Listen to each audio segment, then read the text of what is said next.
ಇದು ಸತ್ಯದ ಬೆಳಕು.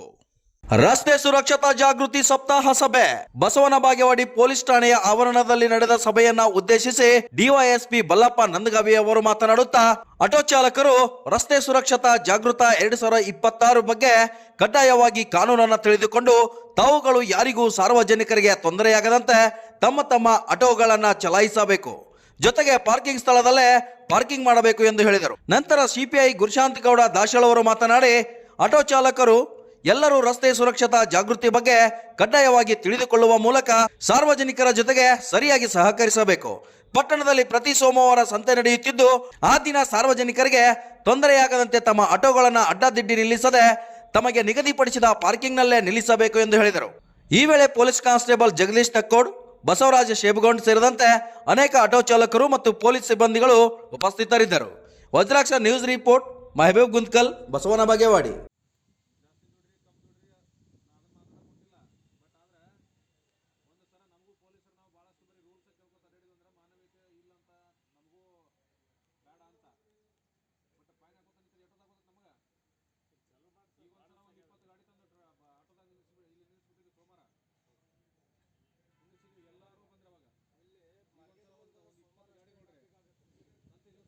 ನೀವೀಗ ನಿಮ್ದು ಕಾಕಿ ಡ್ರೆಸ್ ಹಾಕೊಂಡ್ ಬಂದಿದ್ದೀರಿ, ಬಟ್ ಯಾರು ಒಬ್ರು ನೀವು ಯೂನಿಫಾರ್ಮ್ ಅಲ್ಲಿ ಹಾಕಲ್ಲ ಅಲ್ಲಿ. ಎರಡನೇದು, ನಾವು ಪ್ರತಿ ಸೋಮವಾರ ಒಂದು ದಿವಸ ನನಗೆ ಪ್ರತಿ ದಿವಸ ನಾನು ಬಂದಲ್ಲಿ ಕಳಿಸೋದು, ಮುಂದೆ ಮತ್ತೆ ವಾಪಸ್ ಬರ್ತೀರಿ, ಮುಂದೆ ಕಳಿಸ್ತೀನಿ ಮತ್ತೆ ಬರ್ತೀರಿ. ನಾವೆಲ್ಲರೂ ಇರೋದು ಜನರಿಗೆ ನಿಮ್ಮಿಂದನೂ ಸೌಲಭ್ಯ ಆಗಬೇಕು ಮತ್ತು ಜನರಿಗೂ ಅಲ್ಲಿ ಸರಿಯಾಗಿ ಸಂತೆ ಮಾಡಬೇಕು. ಡೈಲಿ ಅವ್ರದ್ದೇನು ಸಂಚಾರ ಇರ್ತೈತೆ ಅದು ಸರಿಯಾಗಿ ಆಗ್ಬೇಕು. ನೀವು ನೋಡಿದ್ರೆ ಅವ್ರ ಸಂಚಾರಕ್ಕೂ ತೊಂದರೆ ಮಾಡ್ತೀರಿ, ಬಟ್ ಆ ಸಂತೆ ಮಾಡೋರು ಅಷ್ಟೇ ಪಬ್ಲಿಕ್ ಅಲ್ಲಲ್ಲ, ಬೇರೆ ಜನರು ಮತ್ತು ಬಸ್ ನಲ್ಲಿ ಹೋಗ್ತಿರ್ತಾರೆ, ಬೇರೆ ಬೇರೆ ತಮ್ಮ ಕಾರ್ಯಕ್ರಮಗಳಿಗೆ ಹೋಗ್ತಿರ್ತಾರೆ, ಅವ್ರಿಗೆಲ್ಲ ಅಡ್ಡ ಆಗೋದು ಸರಿ ಕಾಣಿಸಂಗಿಲ್ಲ. ಆಮೇಲೆ ಈಗಾಗಲೇ ನಾವು ಸಾಕಷ್ಟು ಆಟೋಗಳನ್ನ ಕೆಲವೊಂದು ಡಿಡಿ ಕೇಸಲ್ಲಿ ತಂದು ಹಾಕಿದೀವಿ, ಕೆಲವೊಂದ್ಸರ ಆಕ್ಸಿಡೆಂಟಲ್ ತಂದಿದೀವಿ, ಕೆಲವೊಂದ್ಸರ ನಾವೇ ಅಲ್ಲಿ ಪಬ್ಲಿಕ್ ಅಬ್ಸ್ಟ್ರಕ್ಷನ್ ರೋಡ್ ಅಬ್ಸ್ಟ್ರಕ್ಷನ್ ಮಾಡಿದೀರಿ ಅಂತ ಅದ್ರಾಗ ತಂದು ಹಾಕಿದೀವಿ, ಕೆಲವೊಂದ್ಸರ IME ಕೇಸ್ ಹಾಕೊಂಡು ನಿಮಗೆ ಬಿಟ್ಟಿದ್ದೀವಿ. ಬಟ್ ಆದ್ರೂ ಇನ್ನೂ ಸರಿಯಾಗಿ ನೀವು ರೂಲ್ಸ್ ಅನ್ನ ಫಾಲೋ ಮಾಡ್ತಾ ಇಲ್ಲ. ಎತ್ತೆತ್ತರೆ ಓಡಿಸೋದು, ಏನ್ ಬೇಕಾದ್ ಮಾಡೋದು, ಆಮೇಲೆ ಅದು ಎಲ್ಲೆಲ್ಲಿ ರೋಡ್ದು ನಮಗೆ ಡಿವೈಡರ್ ಇದಾವೆ ಅಲ್ಲಿ ಎಲ್ಲ ಬಂದು ಹೆಂಗ್ ಬೇಕಾದಂಗೆ ಟರ್ನ್ ಮಾಡ್ತೀರಿ. ಪಕ್ಕದಲ್ಲಿರುವಂತ ಹೋಗುವಂತ ಪಬ್ಲಿಕ್ಗೆ ಅದರಿಂದ ಒಂದು ಕಷ್ಟ ಆಯ್ತಂದ್ರೆ ನಾವೆಲ್ಲ ಯಾರ ಸಲುವಾಗಿ ಕೆಲಸ ಮಾಡ್ತಾ ಇದೀವಿ ಮತ್ತು ನೀವೆಲ್ಲರೂ ಯಾರಿಂದ ಜೀವನ ಮಾಡ್ತಾ ಇದ್ದೀರಿ? ಪಬ್ಲಿಕ್ ಇಂದ. ಅವ್ರು ಬಂದು ನಿಮ್ಮ ಗಾಡಿ ಒಳಗೆ ಸಂಚಾರ ಮಾಡಿದ್ರೆ ನಿಮಗೆಲ್ಲ ಬದುಕು, ಮತ್ತೆ ಅವರು ನಿಮ್ಮ ಬದುಕನ್ನ ಕಟ್ಟಿಕೊಡುವಂತವ್ರಿಗೆ ನೀವು ಹೆಂಗ್ ಬೇಕಾದಂಗ ಗಾಡಿ ಒಯ್ದು ಅವ್ರ ಮೈ ಮೇಲೆ ಒಯ್ಯೋದು ಅಂತ ಮಾಡಿದ್ರೆ, ಮಕ್ಕಳು ಇರ್ತಾರೆ, ಕೆಲವರು ಸ್ಕೂಲ್ ಮಕ್ಕಳನ್ನ ತಗೊಂಡು ಹೋಗ್ತೀರಿ. ಲಾಸ್ಟ್ ಟೈಮ್ ನಿಮ್ಮವರನ್ನೇ ಬಂದು ಎಲ್ಲರೂ ಮಾಡ್ತೀವಿ ಸರ್ ಅಂತ ಹೇಳಿದ್ರಿ, ನಾವು ನಂಬರ್ ಪ್ಲೇಟ್ ಹಾಕಿದ್ವಿ, ಎಲ್ಲರಿಗೂ ಒಂದೊಂದು ನಂಬರ್ ಕೊಟ್ವಿ, ಬಟ್ ಮುಂದೆ ನೀವು ಅದು ಯಾವ್ದು ರೂಲ್ಸ್ ಅನ್ನು ಫಾಲೋ ಮಾಡ್ತಾ ಇಲ್ಲ.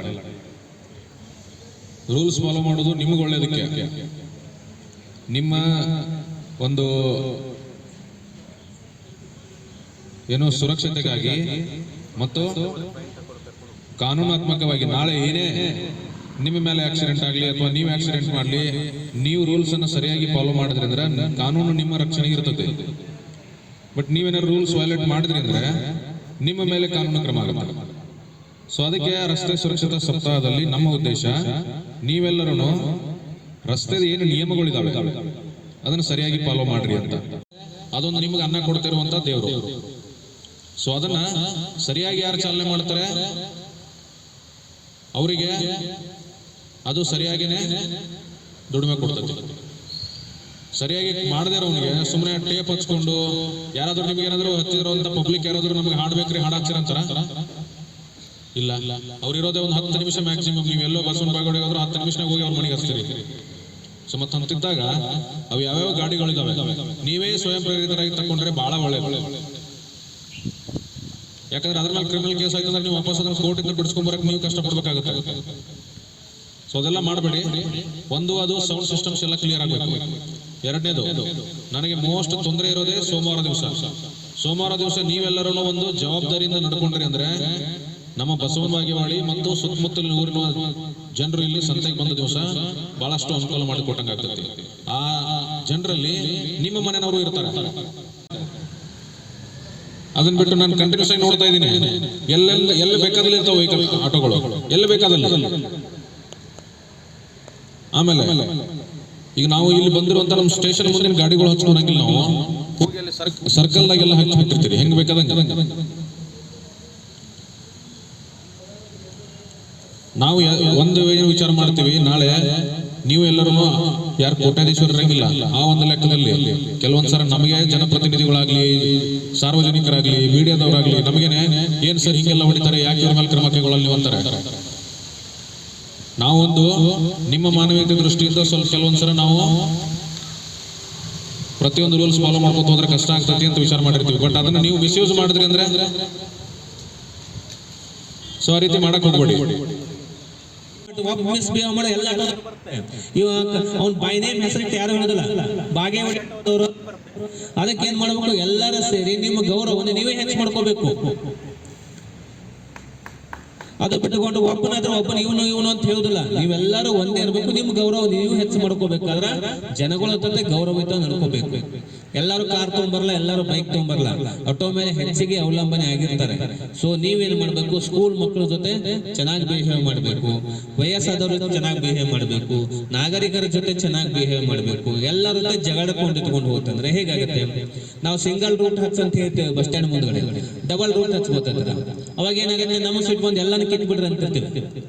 ಕೆಲವು ಮಂದಿ ಎಲ್ಲ ಪಾಲನೆ ಮಾಡ್ತಾರೆ, ಕೆಲವು ಮಂದಿಗೆ ಏನು ಟಚ್ ಮಾಡೋದು. ನಾವು ಈ ಬಸವ ಭವನ ಹತ್ರ ಹೋಗೋಟಿಗೆ ಏನಾಗುತ್ತೆ, ಅಲ್ಲೇ ಆಜು ಬಾಜು ಮಾತಾಡ್ಕೋತ ನಿಂತಿರ್ತಾರೆ. ನಿಮ್ ಕೆಲಸ ಇರೋದಿಲ್ಲ, ಅದನ್ನ ಮಾಡ್ಲಕ್ ಹೋಗ್ಬೇಡ್ರಿ. ನಿಮ್ಗೆ ಏನಾರ ಇತ್ತ ಜಾಸ್ತಿ ಇದೆ, ಮೈನರ್ ಇತ್ತಂದ್ರೆ 25,000 ಇದೆ, 6 ತಿಂಗಳ ಓನರ್ಗೆ ಪನಿಷ್ಮೆಂಟ್ ಇದೆ. ತಿಳ್ಕೊಳ್ಳಿ, ಹೇಳ್ತಾ ಇದ್ದೀನಿ. ಮೈನರ್ ಡ್ರೈವಿಂಗ್ ಏನೂ ಮಾಡ್ಲಕ್ ಬರಲ್ಲ. ನಾಳೆ ಒಂದೇನಾರ ಅಪಘಾತ ಆಯ್ತು, ಇದು ಆಯ್ತು ಅಂದ್ರೆ ನೀವು ಎಸ್ಕೇಪ್ ಆಗ್ಲಿಕ್ಕೆ ಸಾಧ್ಯ ಇಲ್ಲ. ಸೊ ಡಿ ಅಂತ ಗೊತ್ತಿದೆ, ಡ್ರಿಂಕ್ ಅಂಡ್ ಡ್ರೈವ್ ಅಂತ ನಿಮ್ಗೆ ಗೊತ್ತಿದೆ, ಹೇಳಕ್ ಬರೋದಿಲ್ಲ. ಸೊ ಅದಂತೂ ಎಲ್ಲರಿಗೂ ಗೊತ್ತಿದೆ. ರೂಲ್ಸ್ ಅನ್ನು ಫಾಲೋ ಮಾಡಿ. ಈ ಪೊಲೀಸ್ ಇಲಾಖೆ ಕರೆದದ್ದು, ನಮ್ಮ ಪತ್ರಿಕಾದ ಇದು ಕರೆದದ್ದು ಎದಕ್ಕಂತಂದ್ರೆ ನಿಮಗೋಸ್ಕರ. ಯಾವುದೇ ಉದ್ಯೋಗ ಇರಲಿ, ನೀವು ರೂಲ್ಸ್ ಫಾಲೋ ಮಾಡಿದ್ರೆ ನಿಮ್ಗೆ ಕೈ ಹಿಡಿದಿತ್ತು. ಇಲ್ಲಿ ನಿಮ್ಗೆ ಕೈ ಹಿಡಿದಿಲ್ಲ, ಕೈ ಹಿಡಿದ್ರೆ ಇಷ್ಟೇ ಹೇಳೋದು ನಾವೆಲ್ಲರೂ. ಸೊ ಅದು ಕಟ್ಟಿಟ್ಬಿಟ್ಟು ನಾವಂತೂ ನೀವು ರೂಲ್ಸ್ ಫಾಲೋ ಮಾಡ್ಲಿಕ್ಕೆ 500 ಫೈನ್ ಅಂತೂ ಬಿದ್ದೇ ಬರ್ತೈತೆ. ಅದು ಏನು ಮುಲಾಜಾಗಲ್ಲ, ಯಾಕಂದ್ರೆ ಅದು ಪಾಸಿಟಿವ್ ಆಗ್ತೋಬೇಕು. ಇವತ್ತು ಫೈನ್ ಹಾಕಿದೀವಿ ಅಂದ್ರೆ ನೆಕ್ಸ್ಟ್ ನೀವು ರೂಲ್ಸ್ ಫಾಲೋ ಮಾಡಬೇಕು. ನೆಗೆಟಿವ್ ತಿಳ್ಕೋದಲ್ಲ ಅದನ್ನ. ನಾಳೆ ಏನಾರ ಆಯ್ತಪ್ಪ ಅಂದ್ರೆ ಸತ್ತರಿಗಿದ್ರೆ ಆಕ್ಸಿಡೆಂಟ್ ಆಗಿ ಡೆತ್ ಆಯ್ತು ಅಥವಾ ಅದಾಯ್ತು, ವಾಪಸ್ ಬರಕ್ ಸಾಧ್ಯ ಆಗತ್ತಾ? ನಿಮ್ಮನ್ನು ಉಳಿಸೋದೇ ನಿಮ್ಮ ರೂಲ್ಸ್ ಫಾಲೋ ಮಾಡೋದು. ನಿಯಮಗಳು ನಿಮಗೋಸ್ಕರ, ನಮಗೋಸ್ಕರ ಅಲ್ಲ. ನಿಮಗೂ ನಿಯಮಗಳಿರೋ ಸಂಚಾರಿ ನಿಯಮಗಳು ನಿಮಗೋಸ್ಕರ ಮಾಡಿ ಎಲ್ಲರಿಗೂ ಯಶಸ್ವಿ ಆಗುತ್ತೆ.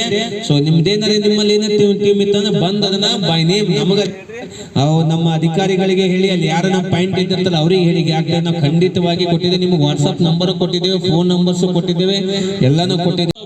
ಅಲ್ಲಿ ಯಾತ್ರಿ ನಿವಾಸ ಮುಂದ 3-4 ಕಟ್ಟು ಹಿಂಗೆ ಸಾಲ ಹಚ್ಚಿ ಒಬ್ರಿಗೊಬ್ರು ಮಾತಾಡ್ಕೊಂಡಿರ್ತಾರೆ. ಯಾಕೆ ಆಟೋ ಸೈಡ್ ಹಚ್ಚಿ ಮಾತಾಡ್ತೀವಿ, ನಿಮ್ಗೆ ಯಾರಿಗೆ ಬೇಡ ಅಂತಾರ? Just common sense. ಅದು ಫೋಟೋನು ತಗೋಬೇಕಂತ ಮಾಡಿದ್ದೇವೆ ನಾನು.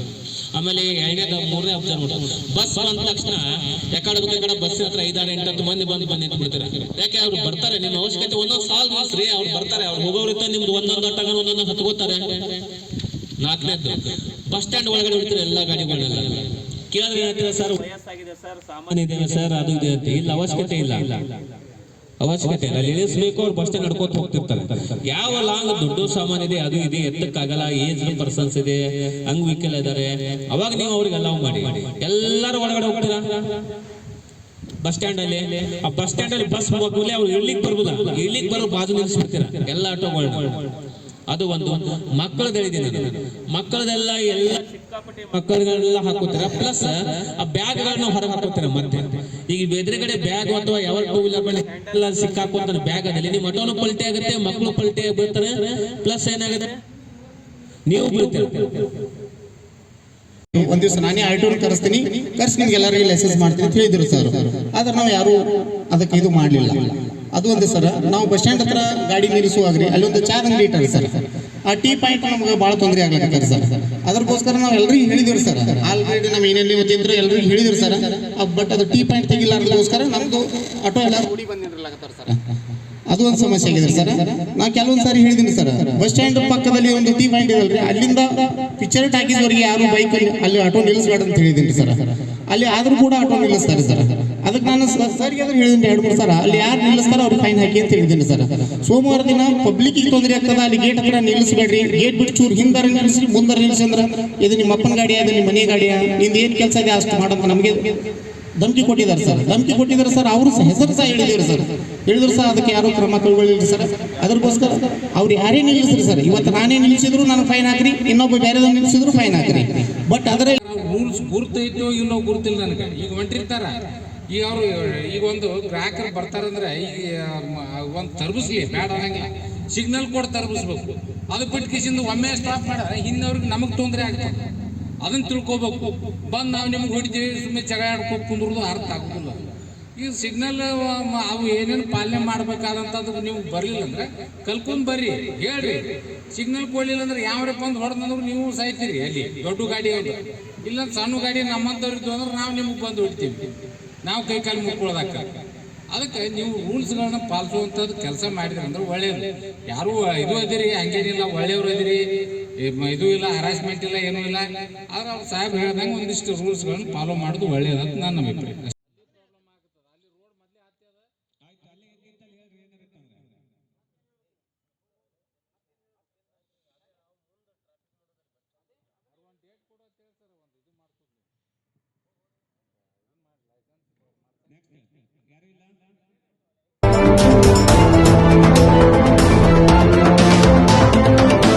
ವಜ್ರಾಕ್ಷ ನ್ಯೂಸ್, ಇದು ಸತ್ಯದ ಬೆಳಕು.